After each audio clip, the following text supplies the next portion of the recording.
Dieu nous incite-t-il à pécher, en Genèse 22.1 après ces événements, Dieu mit Abraham à l'épreuve. Il l'appela, Abraham. Et celui-ci répondit, me voici terme hébreu traduit dans certaines versions par, tenta, enaka, ce qui signifie, tester, juger, éprouver, tenter, évaluer, vérifier par l'expérience. Du fait de ces nombreux sens possibles, nous devons prendre en compte le contexte et comparer ce passage à d'autres. Dans ce récit, on peut noter que Dieu n'avait aucune intention de laisser Abram terminer le sacrifice d'Isaac, mais Abram ne le savait pas et était prêt à obéir au commandement de Dieu, parce qu'il savait que même s'il exigeait cela, il avait le pouvoir de le ressusciter. Hébreux 11.17 Par la foi, Abraham a offert Isaac lorsque Dieu l'a mis à l'épreuve. Oui, il était en train d'offrir son fils unique, lui qui avait eu la promesse. Ce passage est mieux traduit par Abraham a été mis à l'épreuve. On peut donc conclure qu'en Genèse 22.1, le terme hébreu doit être compris dans le sens de mettre à l'épreuve ou d'évaluer.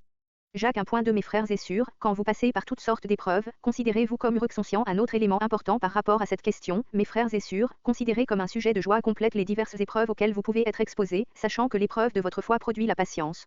Le terme grec traduit par épreuve désigne des ennuis, des événements qui viennent troubler notre paix, notre confort ou notre bonheur. La forme verbale de ce terme signifie mettre quelque chose ou quelqu'un à l'épreuve, dans le but de découvrir sa véritable nature ou qualité. Dieu permet des épreuves ou pour mettre en évidence et augmenter la force et la qualité de notre foi et démontrer sa validité. V février 2012. Donc, selon Jacques, lorsque nous faisons face à des tentations, l'objectif de Dieu est de mettre notre foi à l'épreuve et de renforcer notre caractère, une intention tout à fait noble et excellente. Y a-t-il des tentations qui ont pour but de nous faire tomber? Oui, mais elles ne viennent pas de Dieu, elles viennent de Satan. Matthieu 4.1 Alors l'Esprit conduisit Jésus dans le désert pour qu'il y soit tenté par le diable.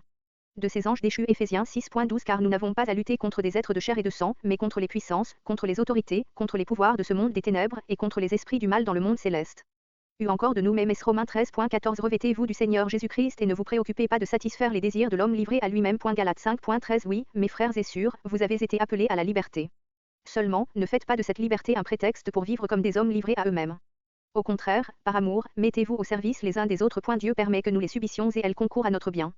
Il a demandé à Abraham d'offrir Isaac en sacrifice, pas pour le tenter de pécher, mais pour tester sa foi.